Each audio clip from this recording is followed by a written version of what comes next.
Tell me what's on your mind.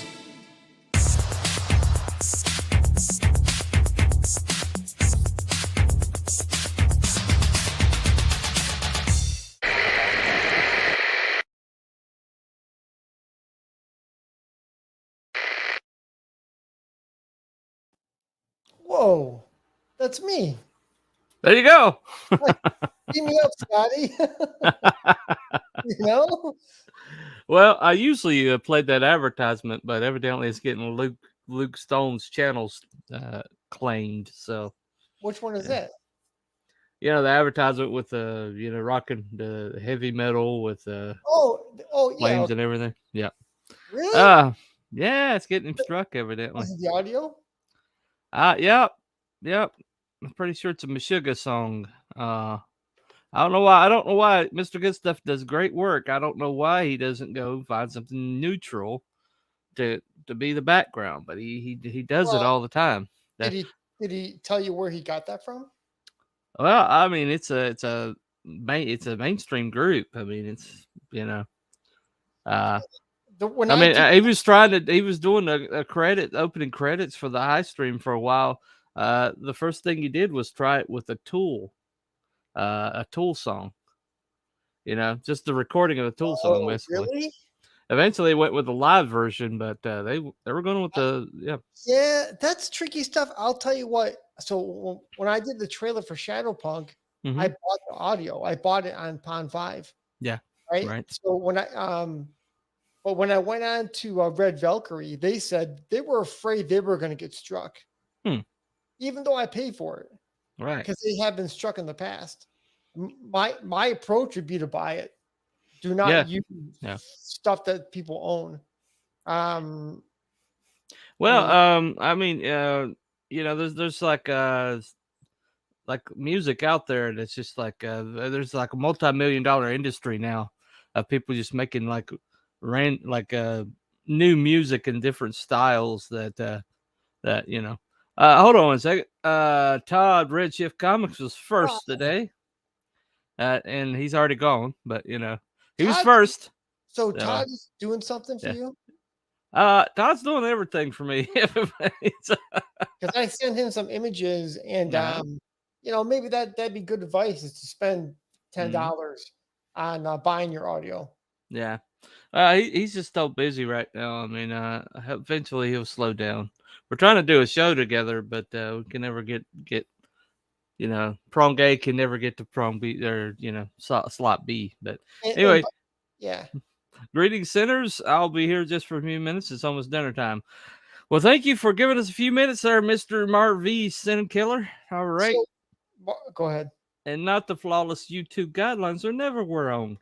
The Fizzard says, yes, they are from time to time. We'll talk about that. Anyway. So this is, and you can bring up any topic today, right? Yeah. Let's throw it out there, man. Okay, so this is a writing show to a large degree, but it's also a fan of comic book show. Yeah. Okay. Definitely. So we're all creators, and I guess if there were more people here, we'd even get a better consensus. But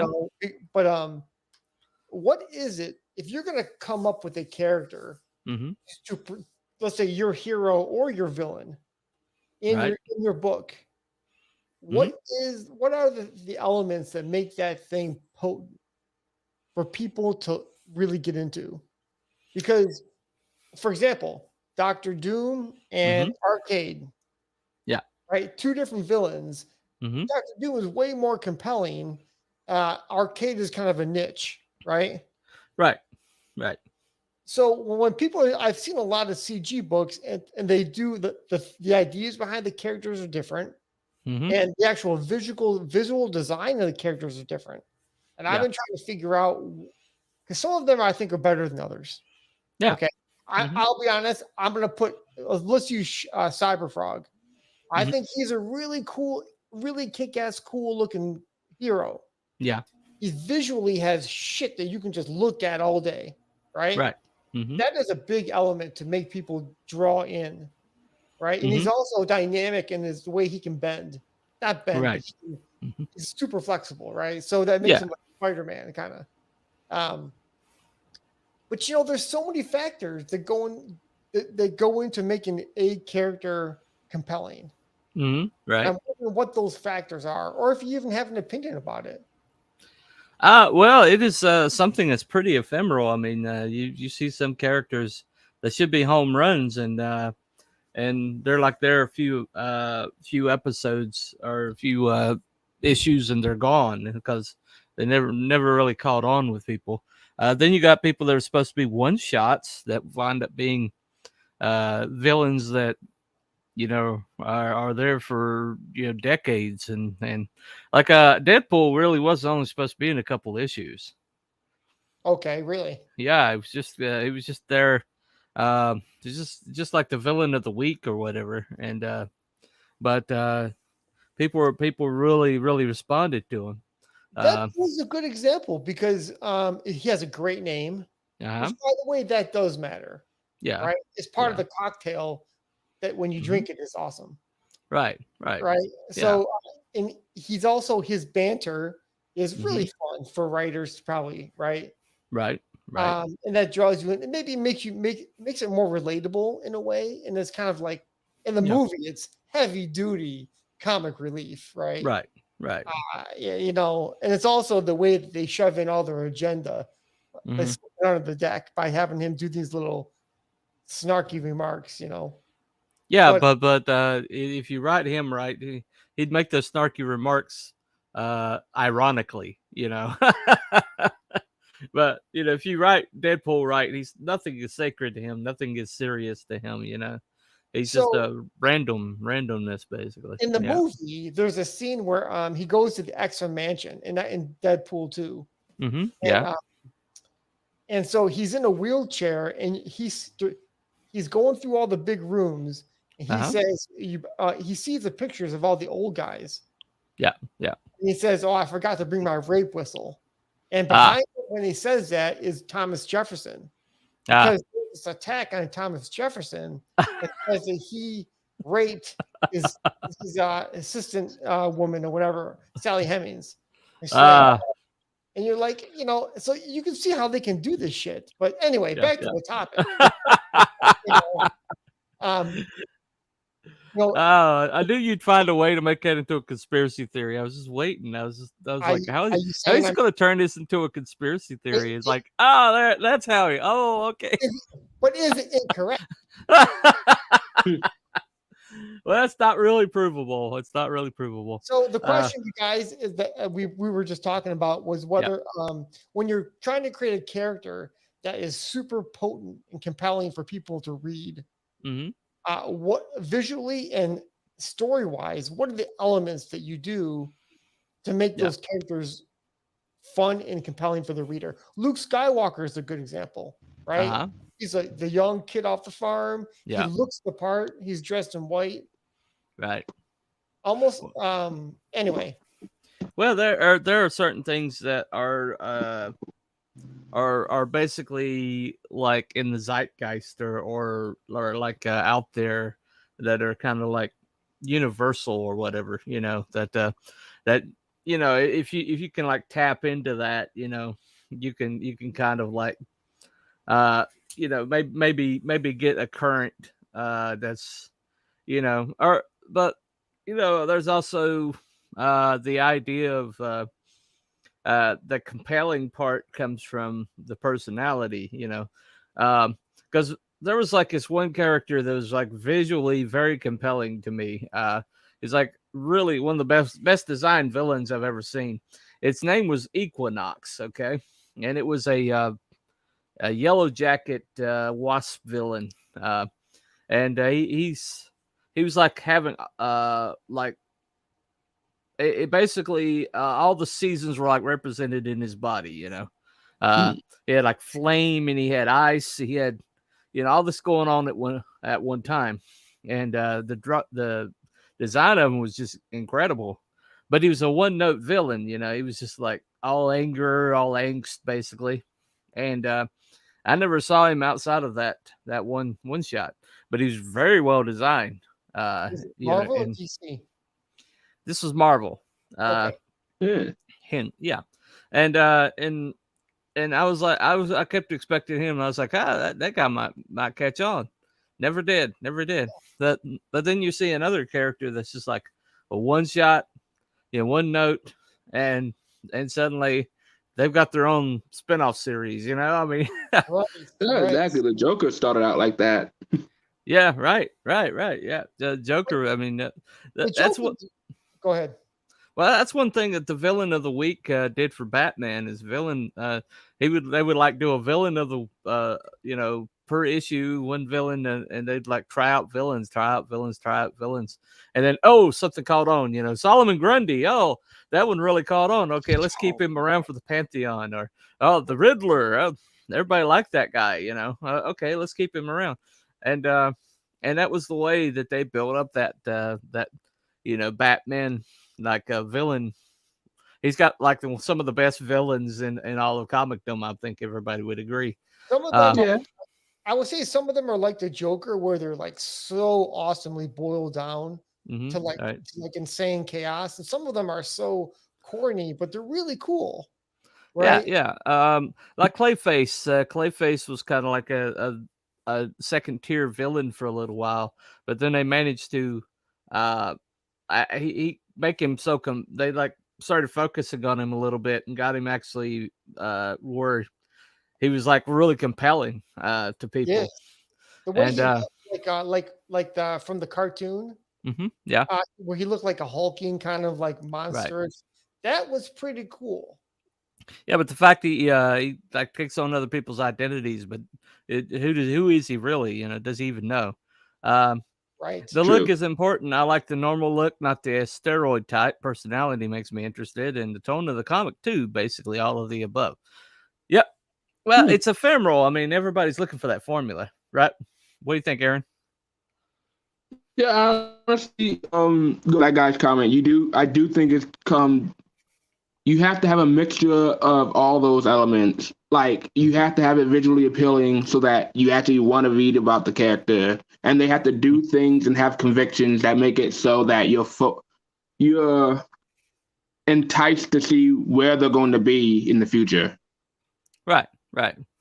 Well, it's like Smokes the Fox, he's this he's got the whole Fox thing. He's young, he's hip, he's like computer savvy. But then he gets on like this old army jacket, and steals a Harley, and smokes weed, I mean, so he just kind of like has that going on.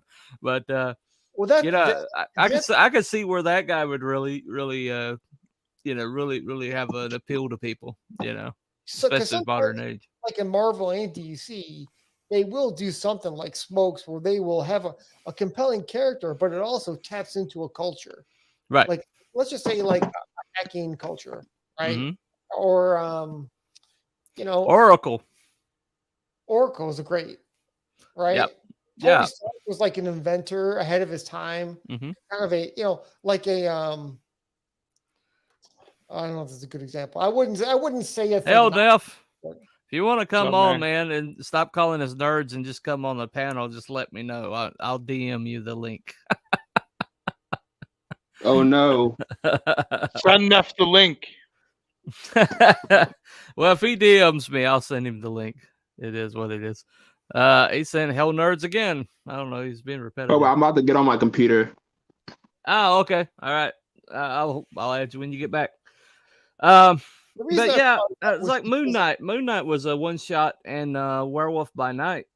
Oh, really? Yeah, it was just supposed to be like a guy that hunted him for an episode, but people were like really found him compelling, and so they're like, oh, we got something here, so they took it and made his own series, and then did this whole backstory with Khonshu and multi-personality disorder. Right. Yeah, I mean, it's just actually the multi-personality disorder came kind of later on because he kept switching identities, and then they're like, well, what would be cool? They actually like had Moon Knight like the mantle of Moon Knight fall to other people, and then they're like, well, wait a second, what would be cool would be if it's the same guy, right. And then it's like, and then, Yeah. He just doesn't really understand it. It's the same guy, but it's different, like facets of the moon, right? Wish I could. Okay. Sorry. But I'm stopping by to say, hey, leave you in the background while I work. Went and said hi on Luke's channel too. All right. Well, Nice. no problem. Thank you. Thank you for coming by, Neff. But yeah, I mean, you really, when I went to create my characters, I didn't consciously attempt to make a character that I thought would be compelling. I just basically decided to make the character whoever they are, and be as pure to this person's personality as possible. And it's been amazing to me when I share stuff to people. The ones that kind of like pop to people are really interesting, like Switch. She's SJW. She's annoying. She's self-centered. She's vapid. She's got the purple hair thing going on, and you think that, like, especially in this community, but every time I bring up Switch, everybody's just fascinated. And she's fun as hell to write. Is Renfamous going to sue you at some point? I don't know. I don't give a shit. She doesn't exactly have a, she might say, oh, he's making Renfamous, but nah, she's way more interested in Renfamous ever was. Anyway, cool idea to have that in your book, because it is a thing that it's fascinating to talk to people that are so different. Yeah, right. So, well, she's a senator's daughter. She's like a Democratic senator's daughter. So she's perfect. She's basically like Amy Schumer, but pretty, But anyway. Oh damn! You gotta do her like that, huh? Well, I mean, but she does. It was funny. The more I wrote her, the more these depths started popping up. This like streak. For one second, she's being like extremely vapid and extremely like cold-hearted. Then the next second, she's like defending somebody with her body, and it's not when she's not thinking, or when she's not like making conscious choices. She winds up defaulting to heroism, and that was really fascinating about her. And I think that's going to wind up being compelling. The more I write her, more books down the line, she's gonna like have this ultimate moment that's just awesome. I mean, I like when it came to me, I was like, I wrote it down immediately. It's sitting on my laptop. But this moment, this really cool moment, is sitting there. So will she become like the quintessential SJW? Yep. No, she's not going to become a quintessential SJW. She's basically the only reason why she's like at these default positions that she's at is because she's never thought about it. And so in my world, people are like really long lived. Hold on a second and there you go. Hey man. Whammy. But there's something that comes when somebody gets like powers in my world. There's something that takes over called there's something like boots up. It's called a maintenance protocol, and it can like preserve people. So it really slows their aging. Like she is basically about 50 years old, but she looks like she's in her 20s, right? But she's never learned a damn thing in all those 50 years, right? I learned a damn thing. Can she make a sandwich? She can have her servant make you a sandwich. Oh. Well, I mean, there's like a part at the end that I added in. It's going to be part at the end of this book arc, this 3-book arc, where she actually tries to like ditch everybody and hop in the car and have her chauffeur drive her away from all this. And the chauffeur's like, no, you've been cut off, princess. He says, by the way, that's not my name, because and she said, also your dog hates you too, She's just sitting there. She's kind of like sitting there, and it's like raining, and she's like sitting there, kind of doing the self hug thing, and she's like, I don't even know my dog's name. What's wrong with me? And the guy that's with her is like, well, a lot. You know, there's a lot wrong with you. You know, so I liked you better when you're trying to kill us. You know, but I mean, it just flows from that, right? And she winds up being a very compelling character, but from her inception, it just like she came organically, and I think eventually a lot of my characters, they just basically come organically. I was saying this the other night. I have a character. By the way, Belmont might have to ditch. He's got another show going on. Yeah, sorry, man. No big deal, man. If you have to head out, he had to head out.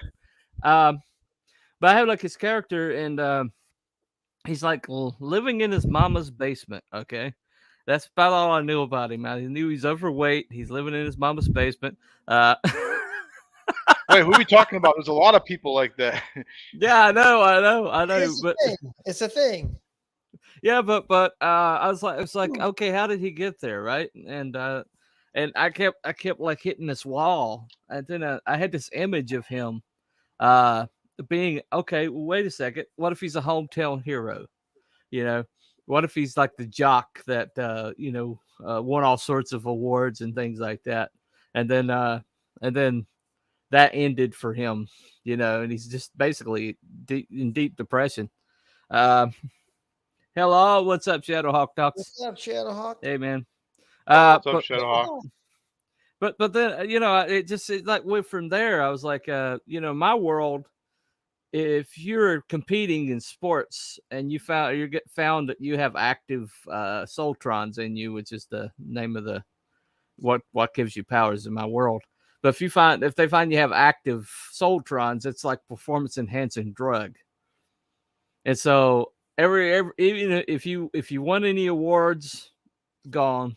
If you set any records, gone. And so he's basically back to zero. And so he like drops out of school out of the shame of it all and does a 9-to-5 job. He's just basically a security guard, like the most nothing job you can do. And he winds up living in his mama's basement, right? But then he finds out that if he gets hit really hard, the kinetic energy turns him into like a Hulk. Yeah. And so Shit. And so he finds that out because he tries to commit suicide by driving his car into a tree. Oh, right. Oh, nice. That'll do it. Yeah, I gotta go, guys. Okay, See you later, later. Belmont. Thanks, man. But then he said that the reason why he's in trouble, the reason why he's in community service, is he suddenly decided to turn that into a YouTube career, right? It's like he calls himself Suicide Man. He goes by the name Rick O'Shea.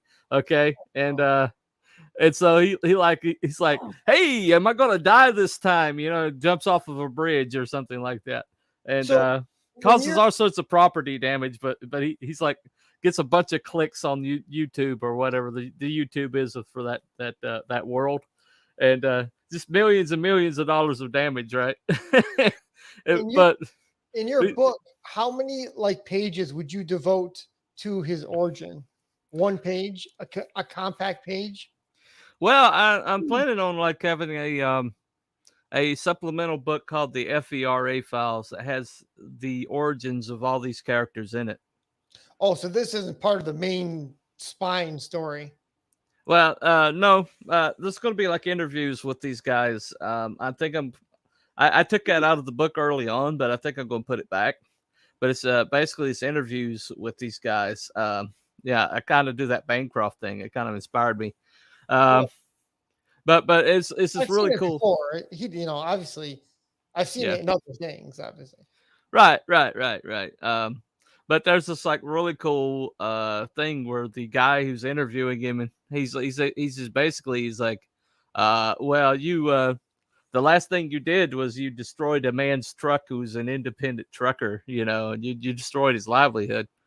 And he's like, well, if you guys will let me upload again, and I'll pay him back, And the guy's like, you just don't understand, you're not understanding here.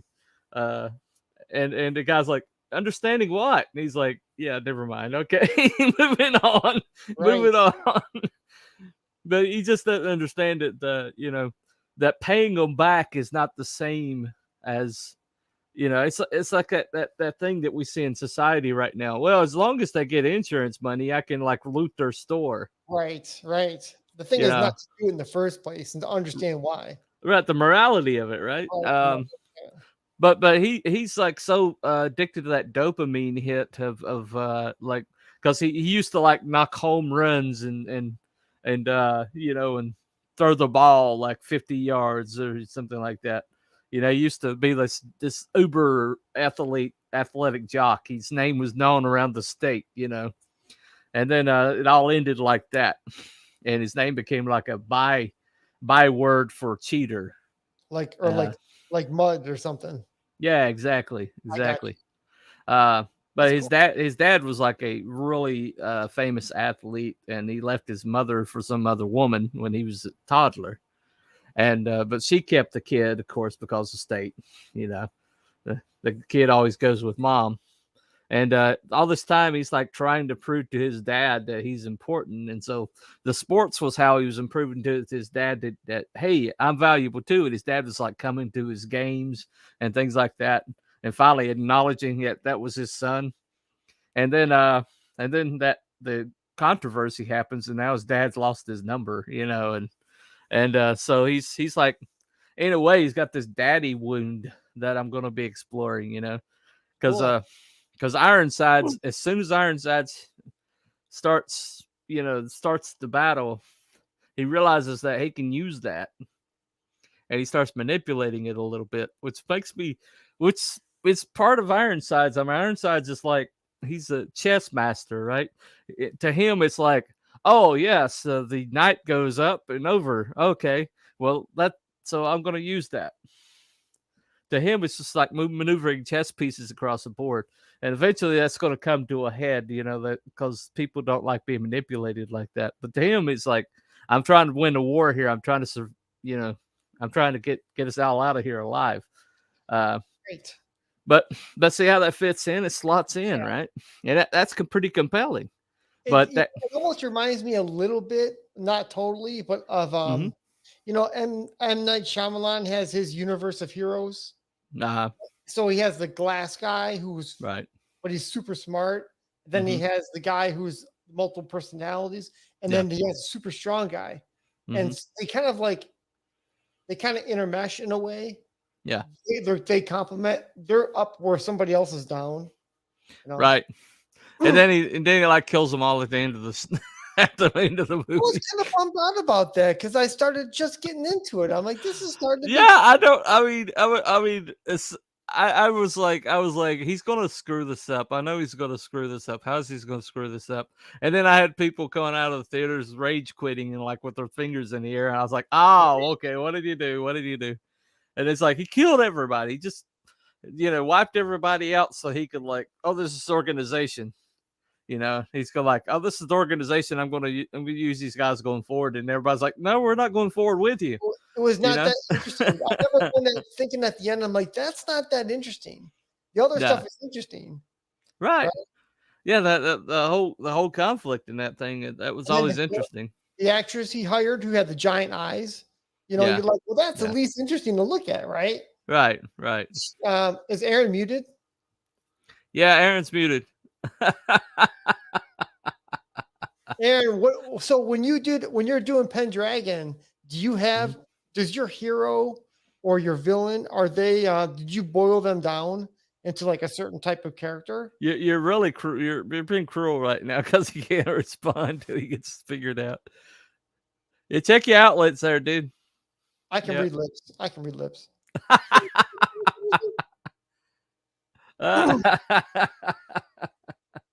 No, not yet. Because the artwork that I saw from Pendragon was pretty sweet. And very, very, very, very. Kind of reminded me of Mike Colletta. Yeah. It kind of reminded me a little bit of that. Hello, Coleman. What's up, dude? What's up, Coleman? Yeah, that's a cool icon. Yeah. Cool. Yep. Yeah. Well, if you want to talk about that making compelling characters, though, I think it begins and ends. Hello, can you hear me? We can hear you. Okay, that's fucking dumb. So back to you. To the question I posed was when you did Pendragon, you have heroes and villains that you boil down into something people can relate to, or did you have a totally different approach? For me, I tried to figure out like why the hell they're in the story to begin with, and I'm gonna use Mirrodin as an example, which is this world's Merlin. He's pretty much starts off as this kid who discovers he has great gifts. He's really intelligent, and he has a knack for magic. And his whole journey before the point of the actual book is him living in the limelight and getting all this knowledge, and then he makes one mistake, and then he's constantly trying to fix it. And in him trying to fix it, he makes it worse. And that trickles down into all this stuff that our main character, David Gracie, has to try and figure out and undo. Yeah. So because some heroes in some books, like the main characters, like say King Arthur, okay? Yeah. He's a compelling character, but he's not Mr. Personality.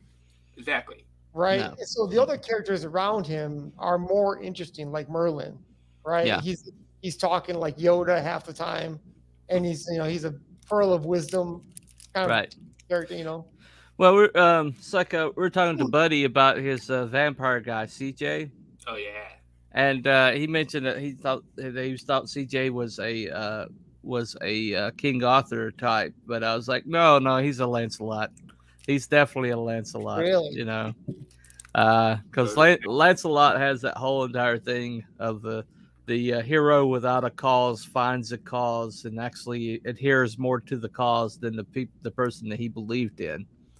Right. And to the sacrifices himself for that whole entire thing, and that's always been Lancelot's thing. That's why Lancelot's is compelling, is because Lancelot is a badass without a country, without a crown, without, he just basically built himself up on his own, to like right wrongs and be a knight, but he didn't have like a king. And then, he finds in an author like a reason for all the sacrifice that he did. And he believes in what Arthur is doing. He believes he's a knight of the round table for a reason, True. And then, but then, the whole Guinevere thing happens, a little love triangle there. Yo, who do you think came on to who first? Let's see. I don't know. Guinevere is kind of a strange character, I would guess that it wasn't Lancelot because in most versions.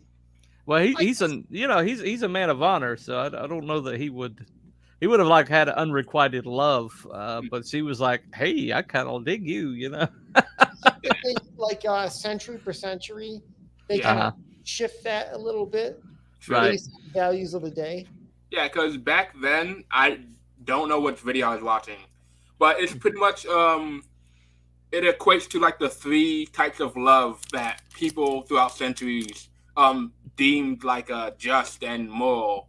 Because you had love, you had like love of through duty, like like arranged marriage and stuff like that. Love through like actual passion, and then you had a love through something else, which I forget.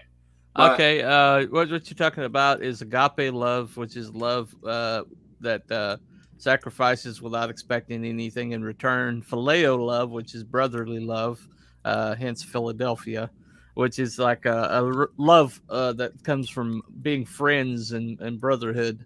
And then you have Eros, which is the knocking boots love. Anyway, no, it's similar to that, but it's different the way the other person described it. Okay, because it's like it's purely romantic love, but there's different aspects of that which people find morally just given the time period. Right. Okay, yeah, I guess there's knocking boots, and then there's like we're in a sexual relationship. Yeah, okay, we're talking about pure on physical knocking Right. that. Right. Yeah. I'm trying not to give you a strike. Yeah, those two get conflated. I made the same mistake the world's making right now, didn't I? Yeah. Oh well, it is what it is. I'm not a perfect man, anyway. Yeah, but yeah, I could see. The thing that's really fascinating about the whole Knights and Round Table is there's like one shining moment where they were like the Knights of the Round Table, and then it almost immediately starts deteriorating. I mean, I'm almost like right on the heels of it, it starts deteriorating. It makes a lot of sense because, at least in my life, I've noticed this pattern where people work their ass off to get to that thing, right? And then their human nature breaks it apart. Yeah. Yeah. And it's almost like the longer you can stay there and get your maximum benefit out of that, the better. But it's going to end because people are contentious. People are assholes. We all are. And it's one of those things you go one day you're this, and the next day you're like, what did you mean by that? Right. Exactly. Right. Or whatever. Eventually it starts to break. Or somebody says, hey, I'll pay you more money to come work for me at this other place. Well, that's why communism is so flawed, because it thinks you're going to eventually get to that like utopia, and you're going to like maintain it just through everybody's going to buy in, and everybody's goodwill, and everybody's going to be like, oh, everybody's taken care of, we're all taking care of each other, and there's no selfishness here, and we're all going to like kumbaya, sing kumbaya. But the problem is man is inherently selfish. It's in our DNA. Totally. It's in our freaking DNA. Take two kids and put them in a playpen together that don't have functionality, and they will steal toys from each other and fight. Okay. Well, the problem is that when you ask, and that's all based on individual interpretation, because what you said is accurate. But the thing is, if I'm a Marxist, then I'm blind to it, and my reality is what's real. And the weird thing about it is, those are the most vile, evil pieces of shit. Is the pure Marxists? They are just evil and vile people, because they do the very things that they are like criticizing in other people. They have like the biggest blinders. Okay, totally. The leaders of BLM were declared Marxists, said we are trained Marxists. Patrice Cullors, what does she do? She gets all that money, buys herself freaking mansions, and buys her family mansions, and then claims victimhood.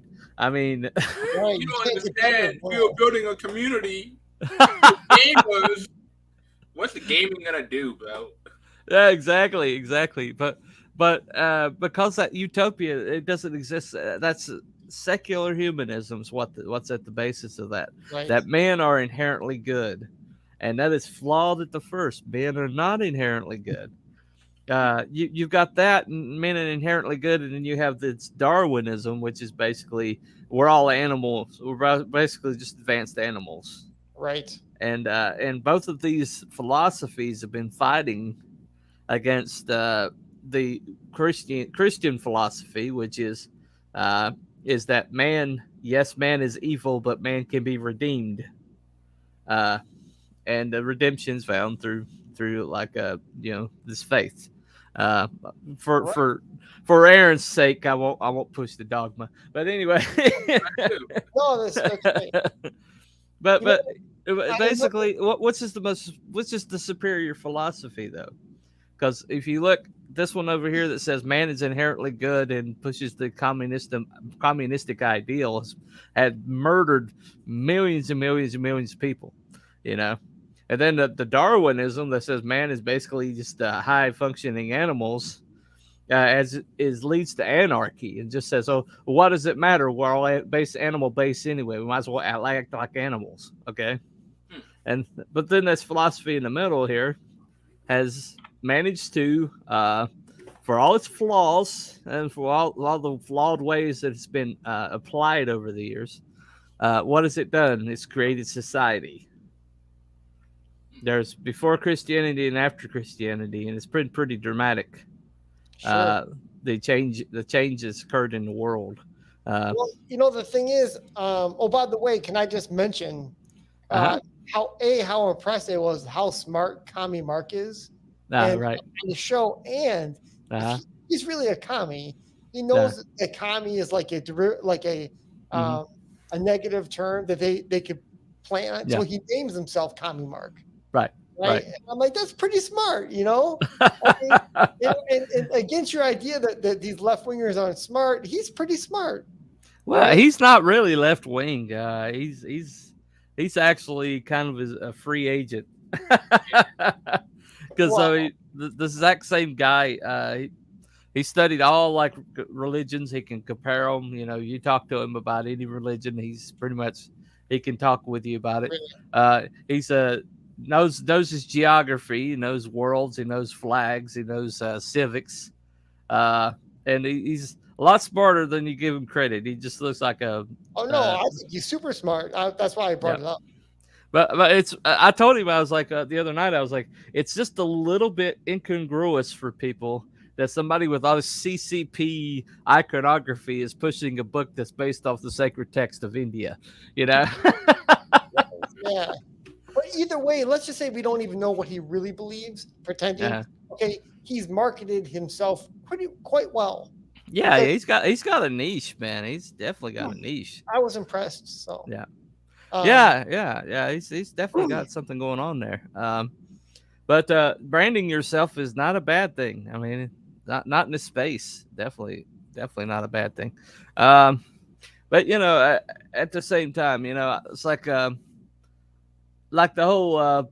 We were getting some buy one back one hashtag pushback last night. So bizarre. Oh, yeah. That was like really strange to me, but they were like saying that. There we go. There we go. Anyway, but they were saying to me that they thought that I was coming across as being envious of bigger campaigns, and that this was like trying to like steal like thunder from bigger campaigns or whatever. And at least that's what my interpretation of what he was saying was wrong with what I was saying. I went back and listened to my explanation the other night, and maybe I have a blind spot, but I did not detect any of those ideas. No, you don't have a blind spot. I think it's got to do with perception of you can't control other people's perceptions. No, where those perceptions come from? They don't come from objectivity, right? I mean, there really is. I was stunned. I was like, it makes no sense. This other argument makes no sense at all. Right. Because at the very because we're like presupposing at the beginning that you are going to back these other campaigns. You're going to back these big campaigns. They got great merch packages. They're top-notch artists, some of the best that comics has ever produced. So yeah, you're going to want these books, right? Shoot, I got this in the mail. Okay, Shane Davis. I kind of did a glance through that last night. The art looks incredible. We'll see about the story, but I'm pretty sure it's solid. But I'm not going to I back these big guys. I mean, I even showed when I launched the hashtag, I said, this is my bona fides. And I showed like the first 3 pages, and it's like big campaign, small campaign, big campaign, small campaign, Yeah. And I was just like, wow, you were backing these bigger campaigns, assuming that you are going to back these bigger campaigns. While you're doing that, consider these smaller campaigns. Take a look at some of these smaller campaigns, and if you find one you like, back that one too. And it's like when I workshopped this idea in the Genesis crew, the guys like took shots at it, and eventually they all came around. And I'm like, if it made it out of the Genesis crew, then I got something here, If Buddy can say, okay, well, this might be a good idea, I'm like, I got Buddy, wow, or Luke Stone, I was like, holy crap. Because I hate to admit this, okay, but I think this is one of many dynamics that happens. Okay. That, a big person will say, I don't like that. And then some people will latch onto it. Right. Yeah, that makes sense. Well, I think the like the problem came in is when EVS invited us on the show, and then EVS made it about pushing Rift Riders, and instead of the hashtag, he pushed one specific campaign. And so people are like, well, you just got on there and you just pushed Rift Rider. See, that's how you really feel about it. And I think that's where this attitude is coming from. But really? When we went on that show and we were given the link, and I went on a hostile show, okay? Well, I do not get along with EVS. We've kind of established that. And I get on the show and there's JDA sitting there who also I don't get along with. And so I'm like, this is going to be fun. But I did it because I believed in this hashtag, right? And we talked every time we talked about the hashtag, he was like, "Oh, give me something to promote." And I was like, "Okay, this is the chain of the promotion chain that I started. There's campaigns on there." And he went over Commie Mark and went to Rift Riders, and that's the one he pushed, right? Uh-huh. And right after that one was just as a kind of like a proof of concept, I pushed Projectile Reptile, the third one, because technically it fits my criteria. And he didn't push that one either. He went straight to Rift Riders and pushed it for Piper and for Luke. And so people were like, well, if he didn't push anybody, he just pushed you guys, Yeah, but that's not even your problem. That's a problem that's a problem that goes directly into bigger campaigns. Right. And I don't know. I think that some part of me thinks that Ethan did that purposely. I'm gonna give him the benefit of a doubt. But on the other hand, it's like you gave him a whole list and then you just chose the one person that was on the panel. Right. So, right. I don't know. Well, I think he just wanted to like prove that these people are bad mouthing me. Let me show that I'm not the bad guy here. And I think that was just what it was about. It wasn't about the hashtag. It was about him proving he's more benevolent. He's benevolent, as always. He wasn't dismissive of the hashtag either. Right? No, he was okay with it. He seemed to was fine. He didn't bring up any of the issues that other people brought up. No. It's because inherently this hashtag is not designed to take any money out of their hands or out of their campaigns.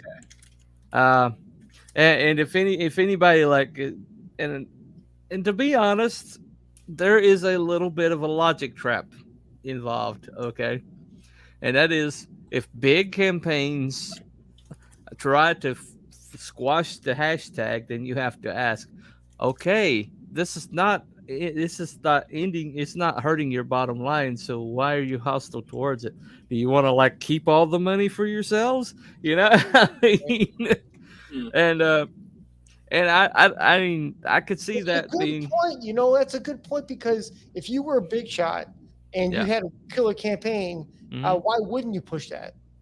You can't really lose. The only way you can lose is that if the smaller book was so unbelievably awesome that in a year or two your book went out of fashion. Well, this is the thing, and when I was watching these bigger shows. Okay, and I'm going to be honest, I haven't watched these bigger shows in a while now. I watch the professionals upon occasion. Some of the individual professional shows, I watch those. But these bigger guys, these bigger campaigns, these shows where everybody congregates or whatever, I don't really watch those shows. But when I was watching those shows, there was this narrative that kept getting pushed. Oh, we're all about the rising tide lifts all ships. In other words, the more successful we are, the more successful these smaller campaigns will be. There is some truth to that. Well, that's the prevailing theory. So this hashtag's designed. Okay, so you want to know why this rising tide is lifting these bigger ships. These are the smaller ships that it should also be raising. Right. And if you think about the more mass a boat has, the easier it will be for it to float. Right. Exactly. And so it just seemed to me like a no-brainer to say, okay, well, you want to know? I mean, because people are like, who do I back? Who do I back? Well, this is giving people an apparatus to say, click on the hashtag and look and see who pops up. Okay. Definitely, because I'm gonna admit this: us as human beings, we have been getting lazier and lazier by the decade. We don't look things up anymore, and I think that if we do use the hashtag, it will help to highlight a lot of smaller creators.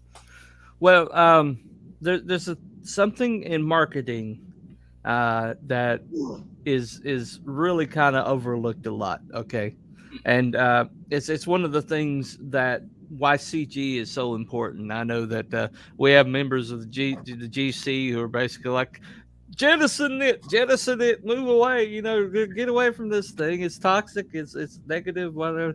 But the thing about it is there has to be a connection between the potential buyer and your campaign. And the only way that happens is you have to create that bridge, okay? Or the bridge has to be already built, and you've got to be able to get people over that bridge, okay? And so Andrew White says, hey, what's up, man? Welcome in. And so it's like there's a super highway, okay? And say on the super highway there's these big box stores, okay? But along the way of the super highway, the people are going to these big box stores. There's mom and pops, all along the road, right? And so I'm just like saying, hey, these mom and pops are here. Maybe you can stop in and check out the homemade bees honey, that grandma, gathered from her hive in the backyard. Just there's these people who are basically boutique outlets that they're funding it with their own pockets. Okay, these hard-earned 8-hour days. These people are funding these things out of their own pocket, and they don't have the money to like produce book after book after book after book because they can't, they can't pay for a big production like that. But these books are good, and I'm just saying, maybe if we can get more money to these people, maybe they can get books out faster, and maybe they can build on it too. Makes sense.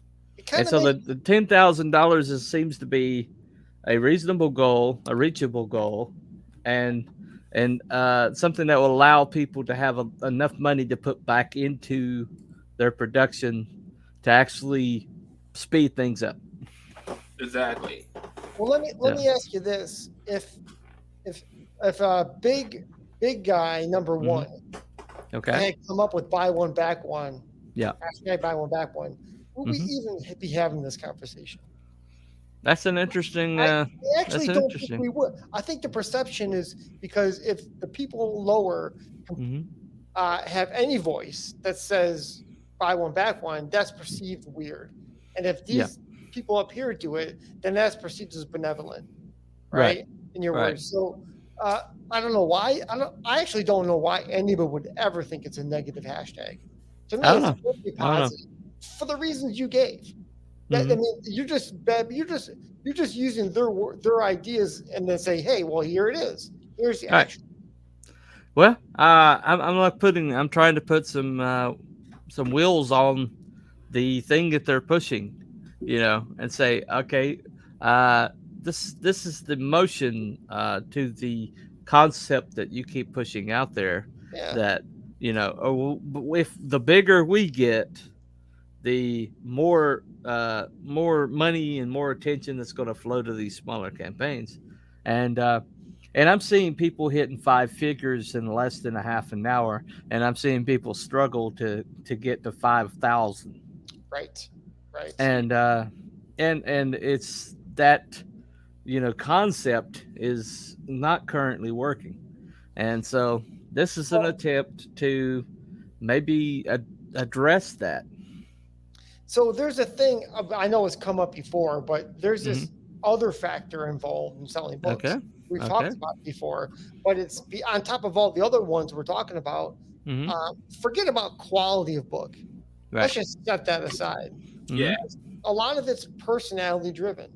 Right. And let's say you're Mr. Personality, okay, in your normal life, But when you go online, if you're not able to make this happen right like that, and you connect with it, then it doesn't matter, right? Right. So it's just, but it's not just comics. I think a lot of things are like this. You might buy Dr. Dre's headphone thing because Dr. Dre, right? Beats by Dre, whatever. Right. So it's like one of those things where like part of the salesmanship involved is making that connection with other people. And they're not even the best on the market. They're just the one with the best branding. Exactly. Yeah. And they have a big industry behind them, right? To get the word out and to get it in front of people.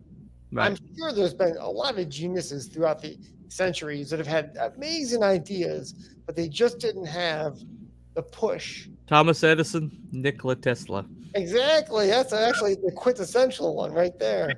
Yeah. Yeah. I for years and years and years and years, I was like always Edison was pushed in every textbook I saw. I didn't even know who Tesla was. I saw this band named Tesla and the Great Radio Controversy, and I was like, what are they talking about? And then I found out there's this guy named Nikola Tesla, and then I was like, oh, okay, well, let me go down this rabbit hole.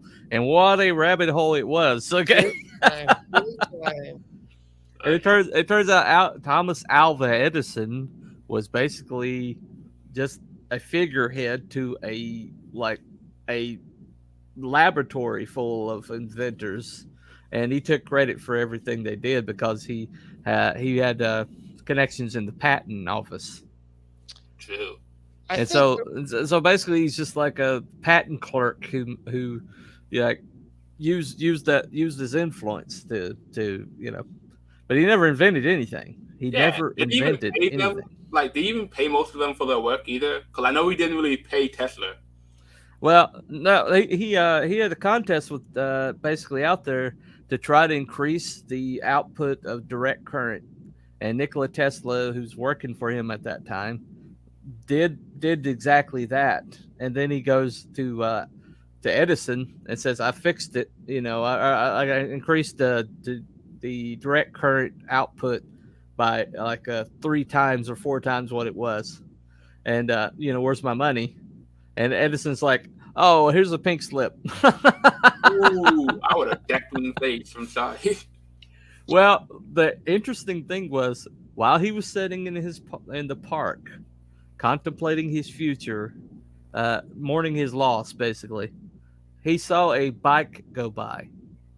And when he saw the bike, the way the pedals went, he's like, wait a second. The problem with direct current is the resistance that's in the wire, because you're forcing something through the wiring, right? He says, but what if you're not forcing something through the wire? What if you're pulsing, alternating pulses? Okay.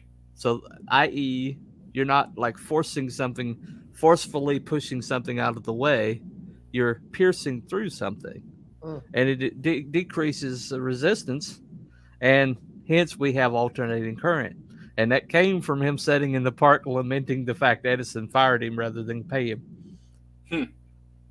And so next thing you know, alternating current goes way further than direct.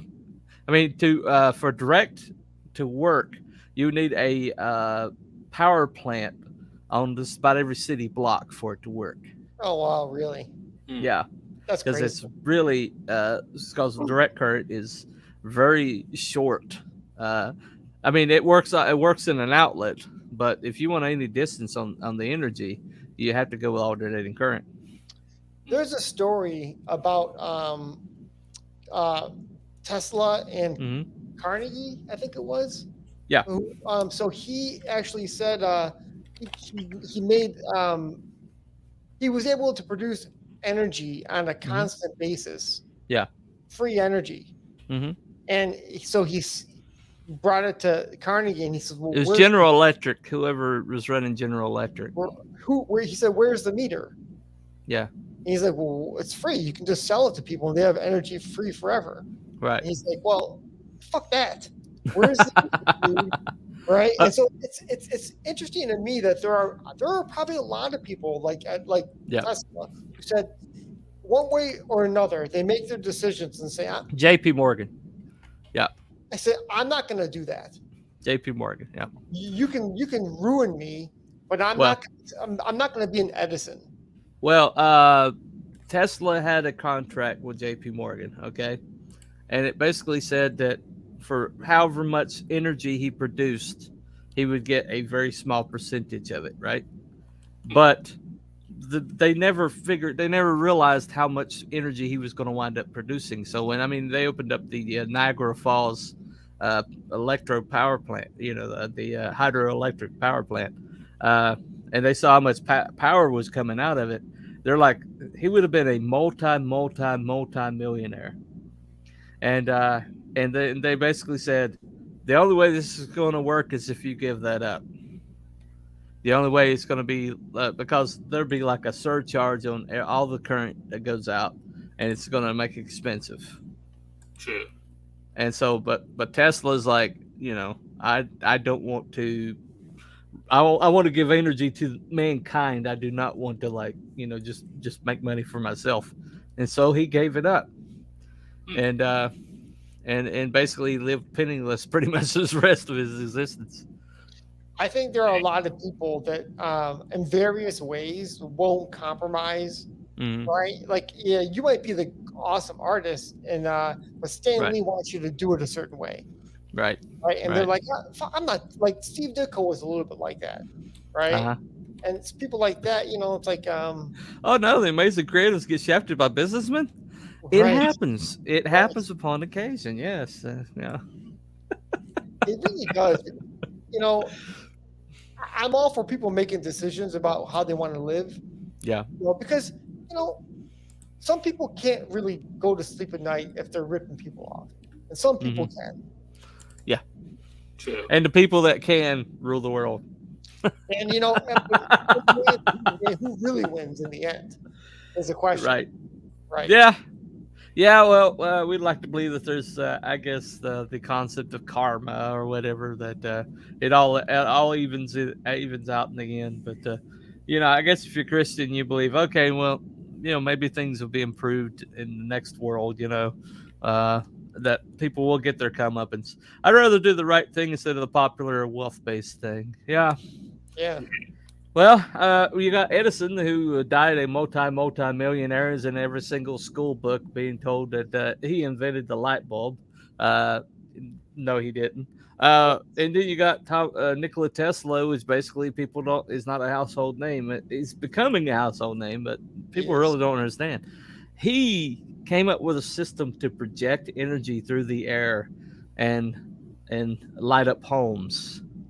Oh, really? Yeah. Yeah, that's what Wardenclyffe was. What's it called? Wardenclyffe? Wardenclyffe. Yeah. This Wardenclyffe laboratory was about projecting energy around the world. He was going to have these antennas equidistant around the globe, and basically there would be no wires to light your home. That's awesome. Yeah, he was able to light bulbs up from miles away. That's right, like the movie in the movie. Yeah. Well, I don't. That's like reputed that he did that. He claimed to have done it. Well, either way, I wonder where that idea came from, because in the movie, I'm like, is this part of anything, or did they just make it up for the story? No, he claimed to have done that. They claimed to have done that. He also figured out the resonant frequency the Earth is operating at. Right. And created an earthquake. He created an earthquake? He created an earthquake. Really? Where was it, It was just localized around his lab. Oh, I see. I got you. Yeah. And he immediately destroyed all the information.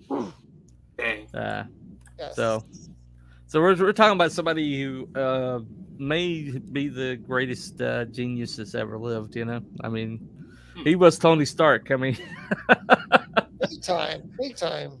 I mean, but at the same time, he was a horrible businessman. He always put in with the wrong people, and he always got taken advantage of. And in the end, they came and took all of his papers, and to this day, people don't know where they are. reportedly don't know where they are. So, as a person that I consider myself a free market capitalist, I would pose this question though: is there a way for someone like Tesla to ever succeed in this world without those people saying we're going to stop you if you don't do it our way? Is that feasible? Well, that's interesting because I have a character who's basically Nikola Tesla of the world that I'm in, but he's a kid, okay, and like the whole entire thing, the whole entire like it.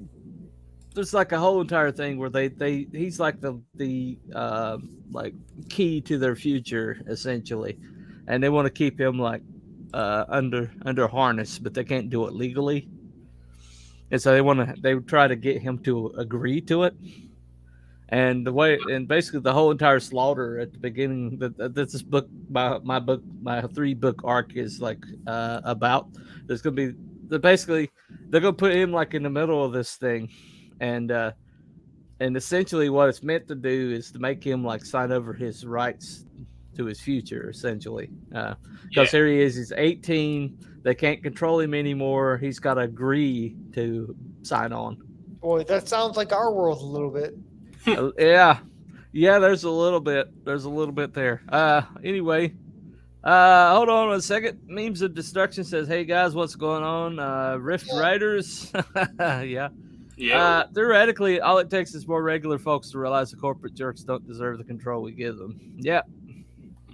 But the only problem is the corporate jerks control every single apparatus we were looking at, you know. That's a conspiracy. I don't know. You're crazy. Oh, okay. Well, thank you. That's crazy talk. That's serious, crazy talk. Who are you? I don't even want to talk to you. They control the horizontal. They control the vertical. Anyway, so look. There you go. It's like, shoot, that sounds like Iron Man Armored Adventures. Oh, yeah. That was a cool cartoon. I like that cartoon. Yeah. Well, it's funny thing. The first thing this kid does is he turns the front end loader that he's been working on all day into a mech suit. Oh, cool. Oh, dang. And he's not supposed to invent anything. He's like, it's illegal for him to invent anything. He's like, I was just playing around. I was bored, you know? So, anyway, he's a cool character. All right, guys. Thank you for everybody for showing up. Hey, memes. That's memes saying hey to everybody. And, unfortunately, I try to keep these shows about 1 hour each. It seems like everybody wants to come in the last minute, but you know, that's pretty much the format here. But thanks for coming, everybody. We will be doing this again next week, hanging out about 3:30 on Mondays, and just an open topic discussion. I think today we discussed what makes compelling characters. We discussed the Arthurian legend. Discussed the mistakes of man, philosophy-wise, and then we talked about Nikola Tesla and Thomas Alva Edison. So, you know, we get around. Anyway, so if any of those things interest you guys, just watch the replay. This is one of the second. Old technology has grown so fast it can only be delayed so much longer. Independent creators and engineers will find a way. Have faith. Yeah, I do. That means, I believe in. I probably have more faith than I should. There's a part of me that's like, no, don't believe in things are going to get better. Don't believe that, because if you believe things are going to get worse, then you pretty much 100%, it's a higher percentage, but truth of the matter is I am a bit of a dreamer. That's one reason I did the buy one back one, is because I believe that there is within the soul of this community, people who genuinely want to help each other. And I'm trying to get those people to people they can help. So There you go. Anyway, So thank you guys for showing up and bailing me out and being sounding boards for me. Thank you to the fluffiest chat and all of CG and the YouTube. And that's all we got for this afternoon. Y'all have a nice day. Bye, everybody. Tell me what's on your mind.